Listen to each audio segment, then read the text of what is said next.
Luego de su llegada a Buenos Aires en 1812, San Martín comenzó a perfilarse como uno de los mayores impulsores de la independencia de América. San Martín llega al Río de la Plata y ofrece sus servicios. Tenía que demostrar su adhesión incondicional a la revolución. San Lorenzo es en chico lo que va a suceder después en Chacabuco, en Maipú.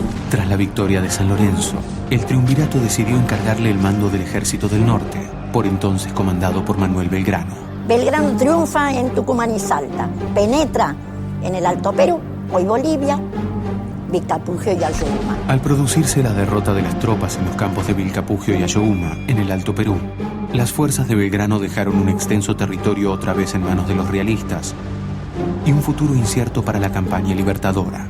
San Martín sabía perfectamente que por ese lado no se iba a cumplir con el propósito de alcanzar la independencia. El objetivo tenía que ser Lima. Y la forma era desde Chile en una operación anfibia. Chile era un trampolín que quien dominase le permitía amenazar al otro mientras mantenía su corazón, su hinterland, protegido. La ofensiva para San Martín era por el lado cordillerano. De ahí viene el gran drama que era montar un ejército y cruzar la cordillera.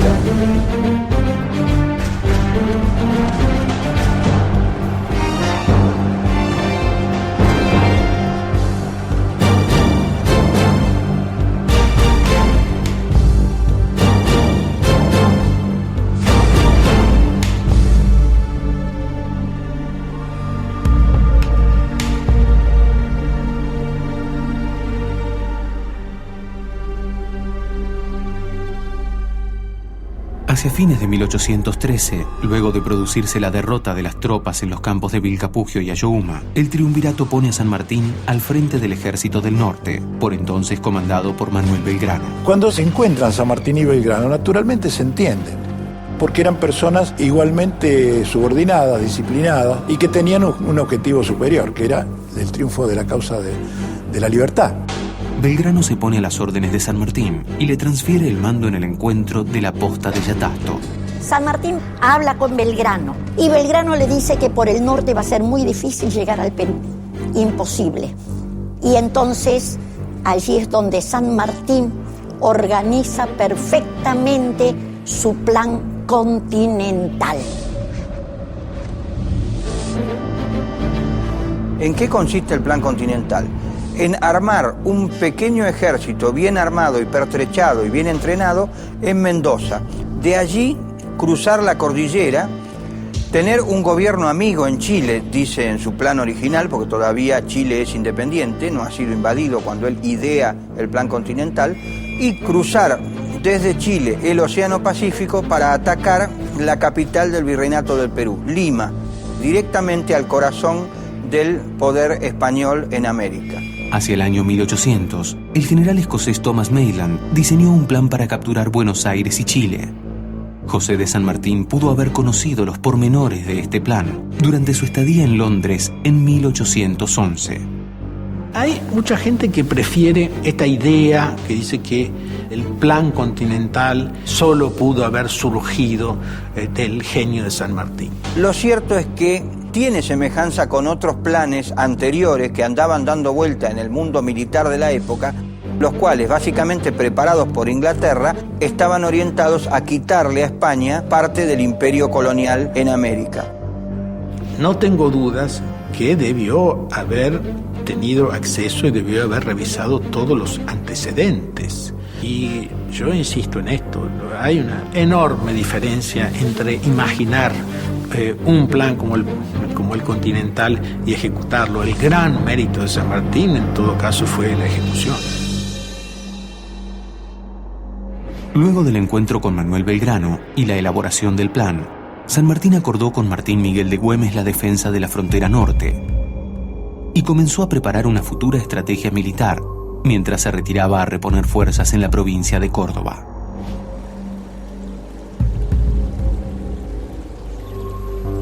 Él se retira del norte alegando que está enfermo.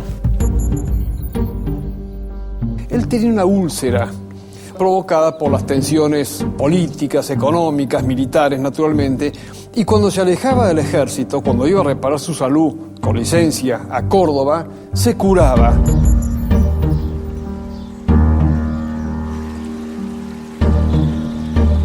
Algunos historiadores han discutido si en realidad fue un ardid o realmente fue una manifestación de esos problemas de salud que tenía San Martín. En realidad sí está documentado que es uno de los tantos episodios de su enfermedad y que encontró en el clima de Córdoba y en esos meses de descanso la fuerza para encarar todo el proceso que vendría después, que también le insumió muchísimo esfuerzo y mucho costo a su salud.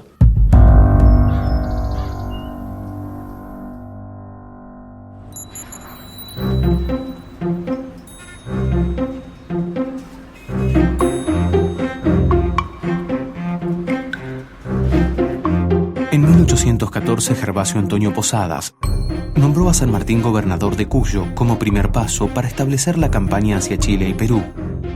Con solo 36 años, se hizo cargo de los destinos de la región. San Martín fue a Mendoza, como todos sabemos, y no solamente quiere ser el comandante en jefe de las tropas, sino que también pide el mando político para ser el que realmente no tuviera trabas en su acción de gobierno. San Martín, cuando se hace cargo de la gobernación e intendencia de Cuyo, tiene que poner en movimiento una economía para la guerra, pero de una forma tal lo hizo que sentó las bases del desarrollo económico posterior cuyano. Como gobernador de Cuyo, San Martín inicia una gestión dedicada a la organización política y militar del territorio, al tiempo que establece bases para el desarrollo económico y cultural de la región. Impulsa la industria vitivinícola, la enseñanza, el comercio y las artes, regularizando también la administración de justicia y la recaudación fiscal. De este modo, en poco tiempo San Martín se ganó el respeto de la ciudadanía y con él, el apoyo y los recursos necesarios para organizar el ejército de los Andes.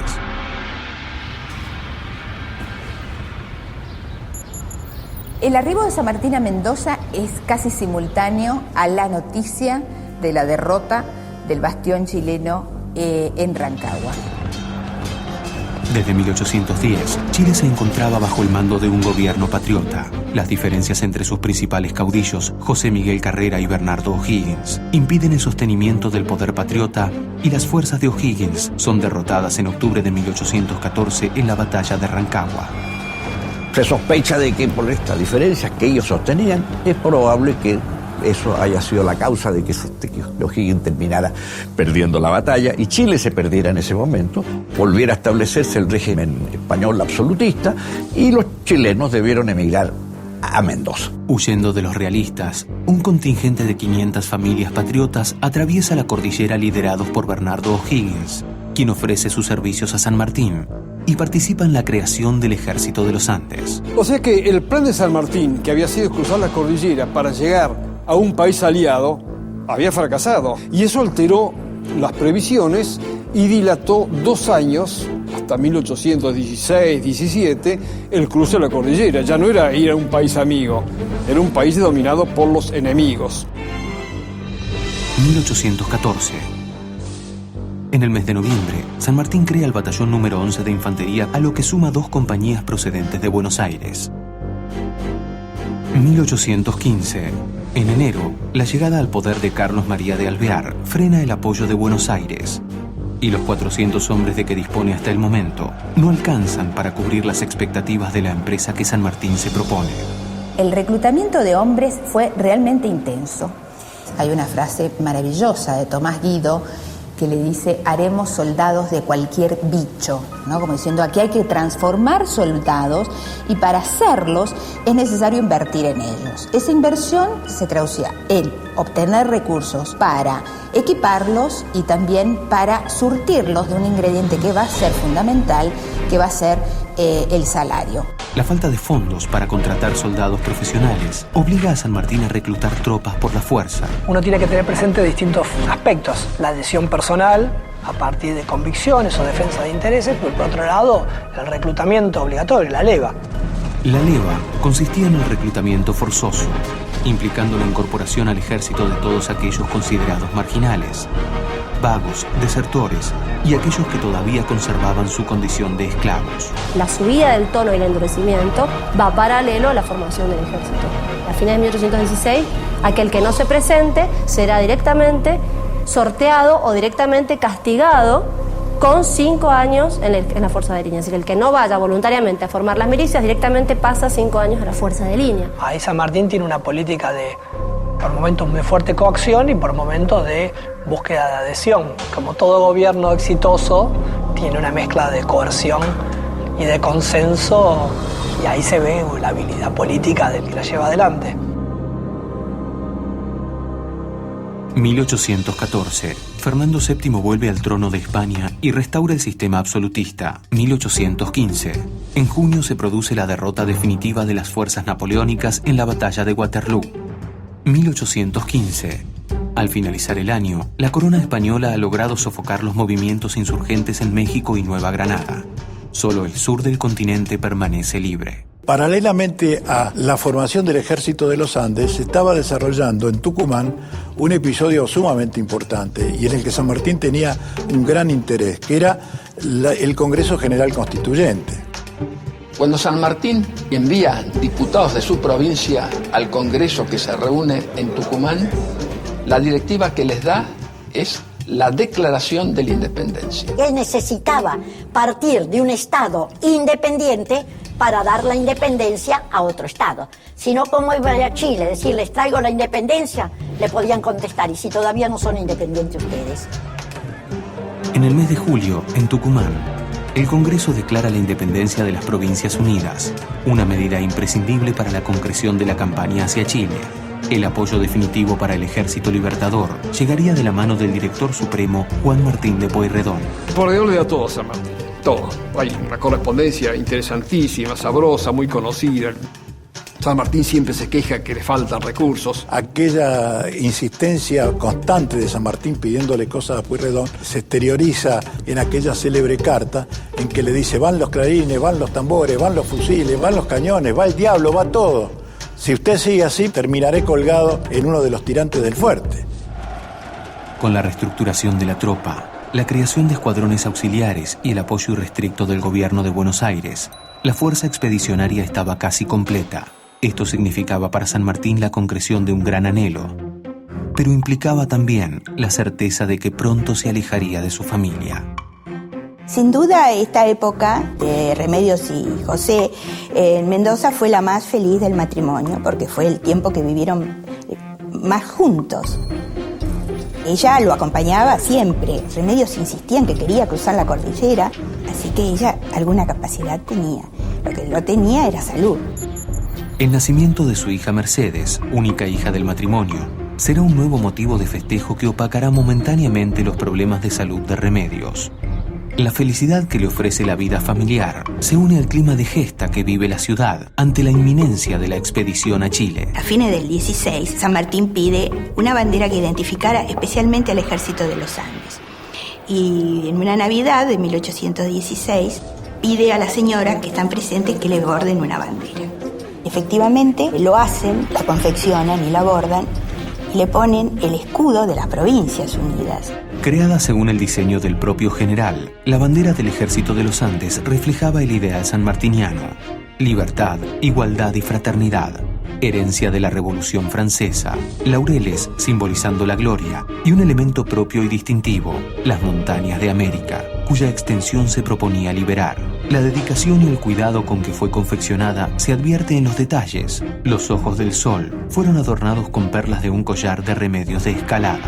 No solamente las damas mendocinas, como se dice, encabezadas por doña Remedios de Escalada, dieron sus alhajas, sino que hubo una donación de todo lo que se tenía, y ese sentimiento, ese espíritu de estar en una comunidad que se estaba formando gracias al esfuerzo de todos, se trasladaba a los soldados en el valor del combate.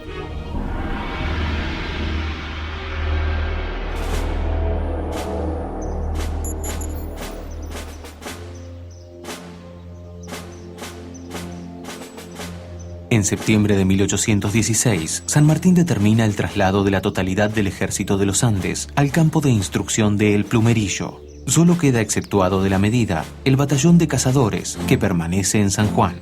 Ahí, en una forma muy rígida, San Martín comienza a preparar su ejército con una profesionalidad, si se puede decir, que no se había visto en el país. El ejército de los Andes, bajo las órdenes de San Martín, quedaba conformado de la siguiente manera: cuartel general y Estado Mayor, a cargo de Bernardo O'Higgins y Estanislao Soler. Las fuerzas de línea, compuestas por el batallón número 1 de cazadores, los batallones número 7, 8 y 11 de línea, el batallón de artillería y el regimiento de granaderos a caballo. La estructura bélica se completaría luego con las especialidades de barreteros de minas, arrieros y vaqueanos, a lo que se sumó la vicaría castrense y los cuerpos de sanidad y bagajes.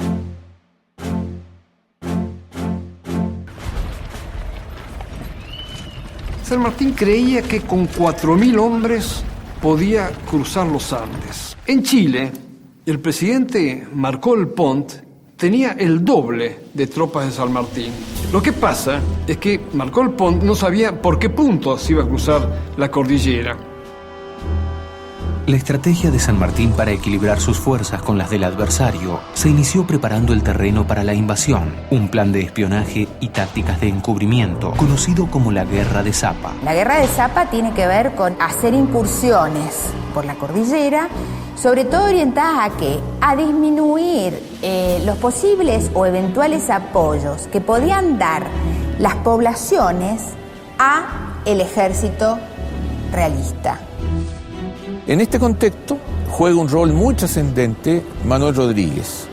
Manuel Rodríguez había sido enviado por San Martín como su jefe de inteligencia acá a Chile y al mismo tiempo para hacer una activa guerra de Zapa, vale decir, desorganizar las fuerzas realistas de forma tal de que no pudieran concentrar el total de sus medios en el punto del cruce. Y es sabido que engañaba a Marcó Pont, como por ejemplo el famoso parlamento que tuvo con las tribus pehuenches en el sur.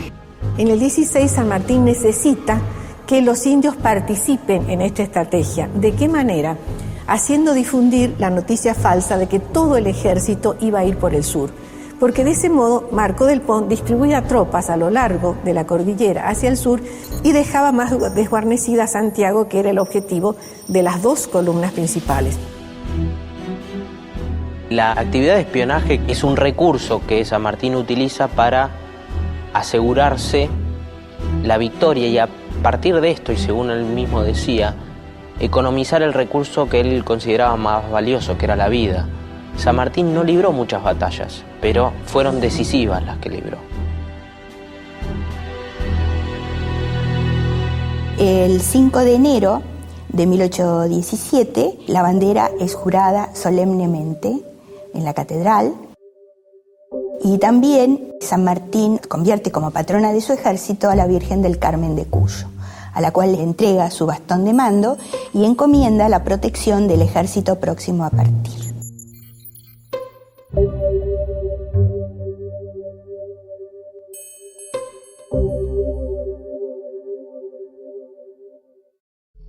San Martín calculaba, pero con precisión matemática, lo que debía hacer el ejército y por dónde debía cruzar la cordillera. Y más que los hombres que le hacían falta para la empresa, lo asustaba, lo dijo casi en esos términos, la mole, el macizo andino, que era algo pavoroso de ver desde Mendoza. Ante la inminencia del cruce de los Andes, es bueno preguntarse qué dificultades ofrecía el terreno por donde debían transitar las tropas libertadoras. Era cruzar una de las más altas cordilleras del globo, quizá la más alta en ese momento que se podía cruzar porque los Alpes son más bajos y los Himalayas eran absolutamente inaccesibles.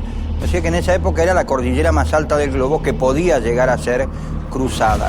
Pero no tenía caminos perfectamente hechos ni perfectamente marcados por los cuales cruzar, sino que había que ir haciendo la senda por lechos de ríos y había que llevar el ejército por caminos de cornisa de cordillera, básicamente pasos de mula. San Martín ya había hecho explorar estos caminos, él mismo inclusive se había ocupado, y anotar minuciosamente dónde había pasto, dónde había agua, dónde había leña, porque a partir de allí había que determinar los puntos donde el ejército debía acampar.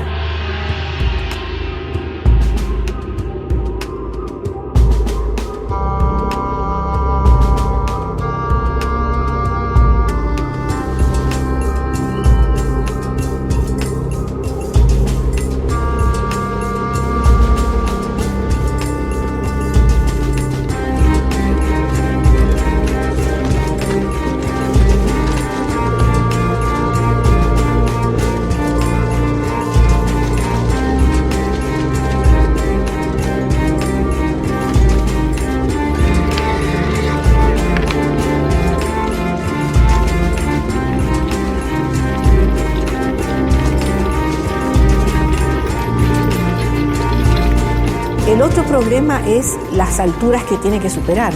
La cordillera frontal y la cordillera del límite en Mendoza y San Juan son la parte más alta.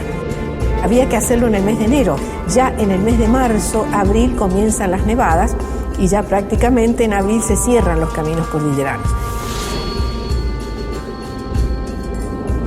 Cosas había que tenerlas en cuenta en cuanto al territorio y al tiempo de cruzar la cordillera. Pero estaban los otros problemas, el que afecta a los hombres. La indumentaria de los soldados durante el cruce era similar a la utilizada por los arrieros de la época. A modo de cama se utilizaba la montura. Como complemento del uniforme, la tropa fue provista con elementos para combatir el frío. San Martín dispuso que se repartieran ponchos e hizo fabricar con cuero de res unos tamangos altos, indicando que se recogieran trapos de lana para forrarlos, pues según él, la salud de la tropa es la poderosa máquina que bien dirigida puede dar el triunfo y el abrigo de los pies es el primer cuidado.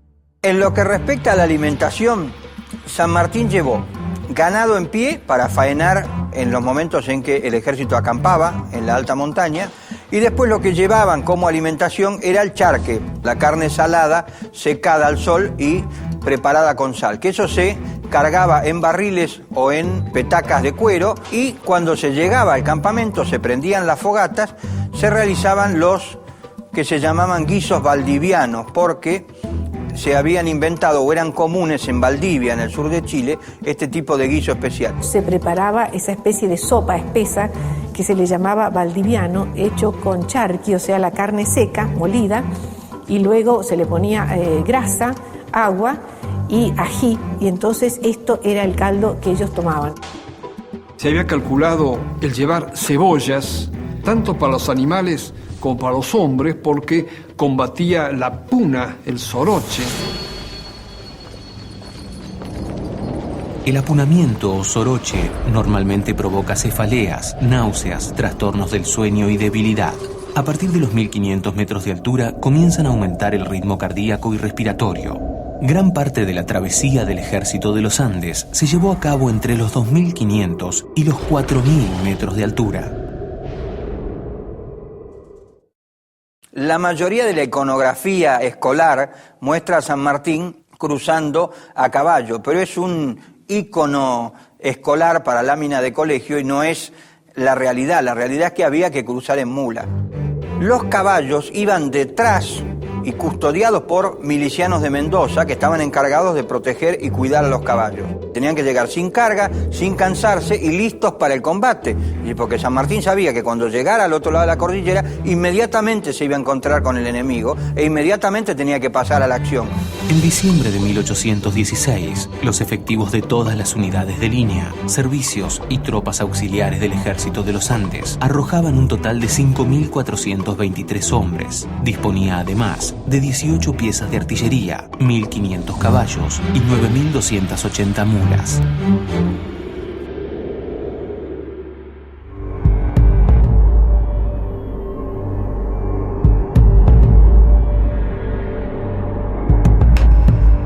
Finalmente, para enero de 1817, San Martín estuvo en condiciones de iniciar el cruce de los Andes. Uno analiza la preparación y se da cuenta cómo no omitió detalle, es decir, es la obra de un gran organizador militar. ¿Cuándo comienza esta epopeya sanmartiniana que es el cruce de los Andes? Las columnas inician su marcha el día 9 de enero. Normalmente nosotros festejamos acá en Mendoza el 18, pero el 18 era partida de la columna de las Heras. Ya habían comenzado a salir antes. El 9 de enero de 1817 se inició el cruce de los Andes con la partida de la columna liderada por Juan Manuel Cabot. El día 14 salió la columna de Ramón Freire, con dirección sur. 4 días después, la columna de Gregorio Las Heras se puso en marcha, seguida por el contingente de artillería a cargo de Fray Luis Beltrán. Entre el 20 y hasta el 24 de enero, en forma escalonada, se puso en movimiento la columna principal. Finalmente, el día 25, San Martín se despidió de Mendoza para incorporarse a la marcha. El 25 en la madrugada sale San Martín de la ciudad de Mendoza, luego de haber enviado una nota muy linda, muy conceptuosa al Cabildo, despidiéndose de los habitantes de Mendoza para incorporarse a esa columna.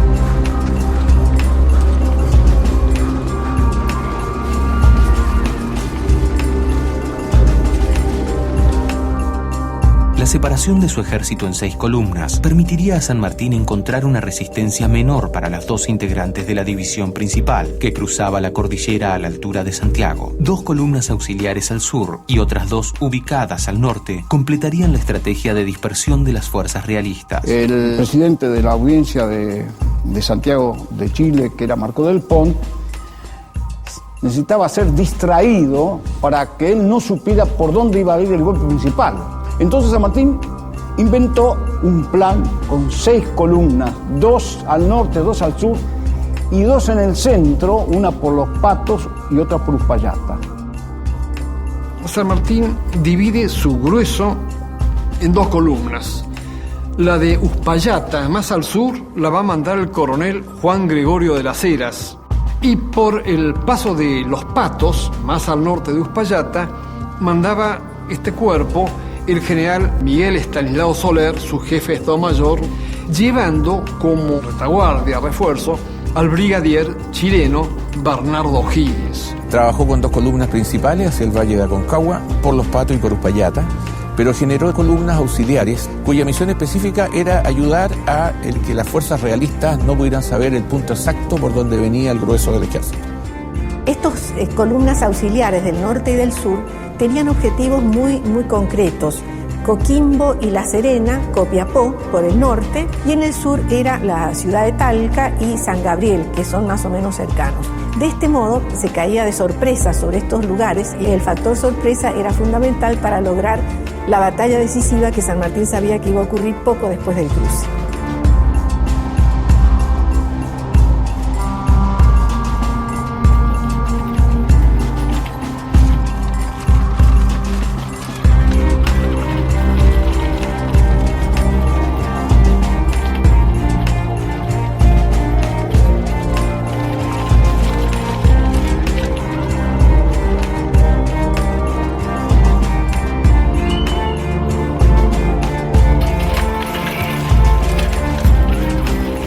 Por el lado de la columna de Las Heras, cruza desde el campo de instrucción la estancia de Canota y luego por la quebrada de Santa Elena desemboca en lo que hoy es la villa de Uspallata, que en aquel momento era la estancia.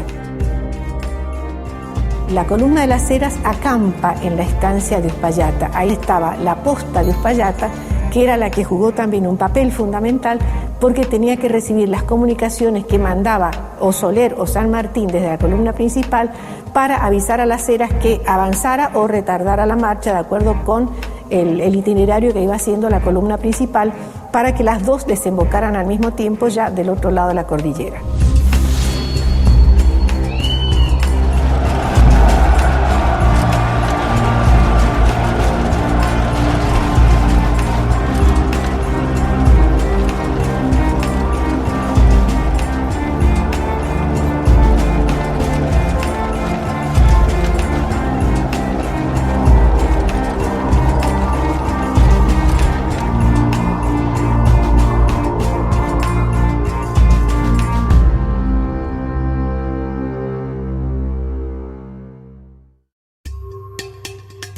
El avance de las columnas principales se inició por el norte de Mendoza, atravesando Las Higueras, Las Cuevas y Yalguarás. Ya en la provincia de San Juan, estableció su cuartel general en la estancia Manantiales. Desde allí, la tropa cruzó por el paso de las Yaretas o Los Patos hacia Chile. En Manantiales, San Martín establece prácticamente su campamento más importante. Allí había hecho llevar ganado en pie.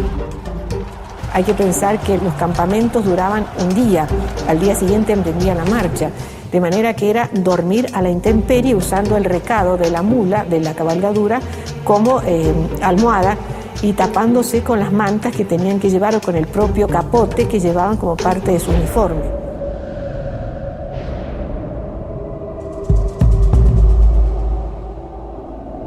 Entre el mes de enero, que se inician las acciones, los avances de la columna sanmartiniana, y el 8 de febrero, que se llega al Valle de Aconcagua, suceden algunos pequeños combates, escaramuzas, tiroteos, que muestran que el ejército de San Martín es agresivo y que viene decidido a cruzar la cordillera y a no tener problema ninguno. Salvo un contraste muy ligero, porque eran choques de pocos efectivos de uno y otro lado, fueron éxitos de las tropas independientes.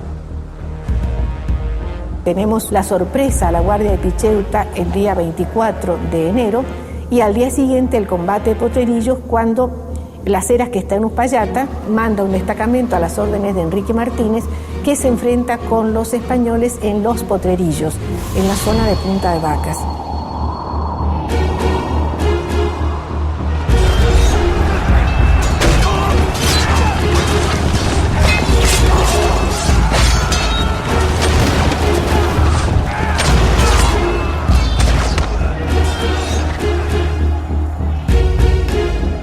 San Martín, la liberación del territorio chileno era una empresa claramente amenazada por dos obstáculos: las tropas realistas, que esperarían al ejército una vez atravesada la cordillera, y la propia naturaleza, cuyos accidentes principales diezmarían la fuerza de las tropas patriotas. Un tramo dificilísimo para la columna principal fue, por ejemplo, ascender el Espinacito, la cordillera del Espinacito en San Juan.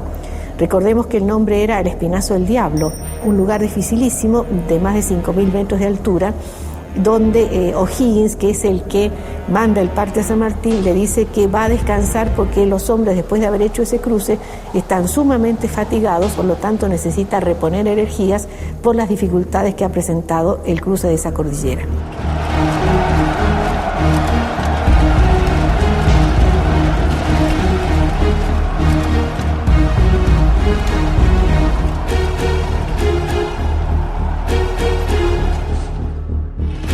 La columna de Cabot atravesó San Juan, donde integró a sus fuerzas a una partida de milicianos y franqueó el paso de Guana. Luego de promover la insurrección en la región, el 15 de febrero entraba triunfante en Coquimbo.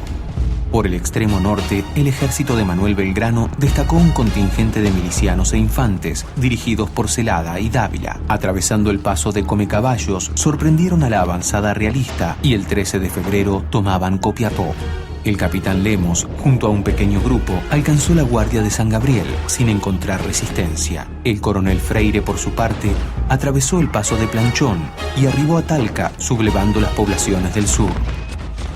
La columna Las Heras, luego de acampar en Uspallata, libró acciones en Picheuta y Potrerillos y atravesó el cordón limítrofe el día 1 de febrero, librando un combate en Guardia Vieja. La división principal del ejército, liderada por San Martín, cruzó la cordillera el 2 de febrero y encontró al enemigo en Achupallas y Las Coimas. Una semana después, las dos fracciones unificaron sus fuerzas en el campamento de Curimón.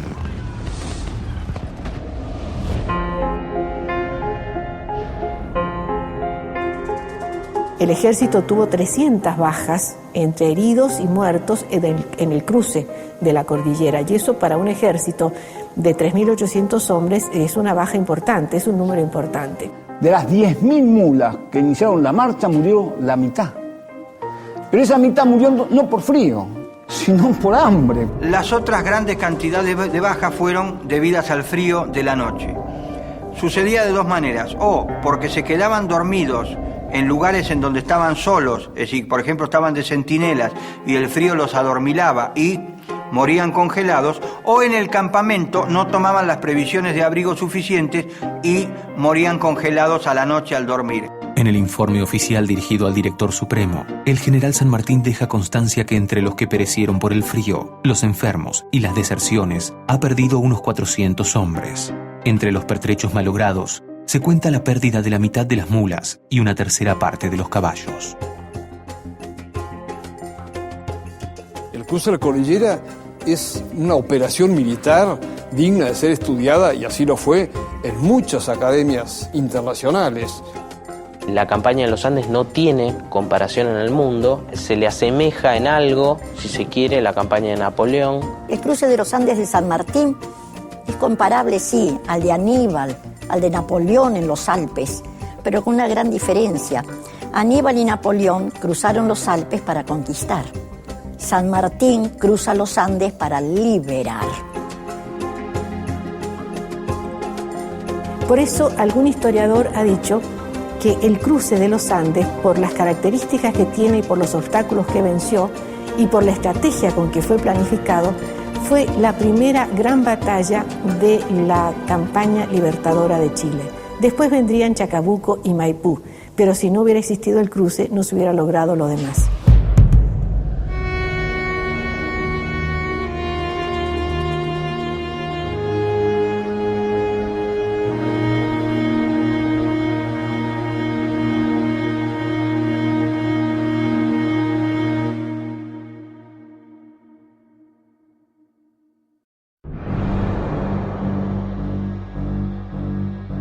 Cuando Marcó del Pont, la autoridad realista en Chile, advierte que el grueso del ejército pasa por Los Patos, ya es tarde.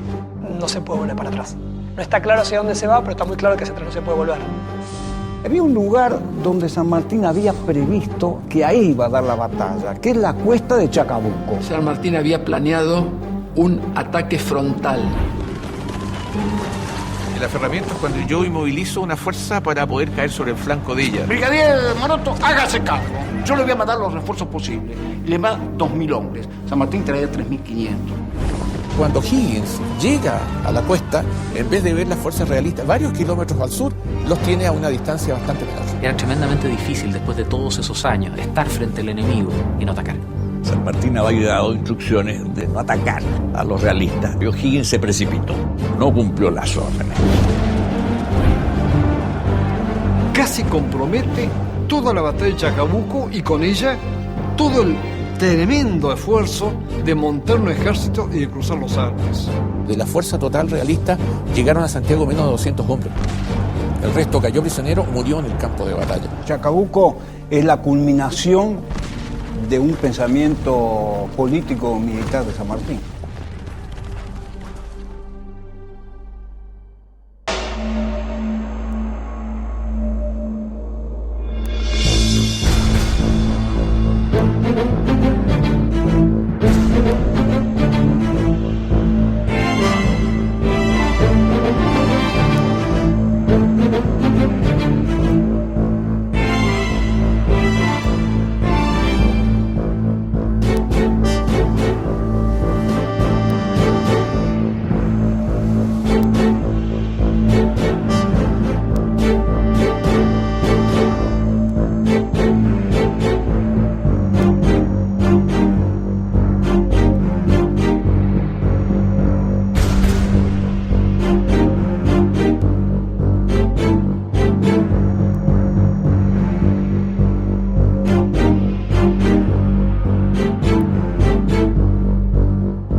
Thank you.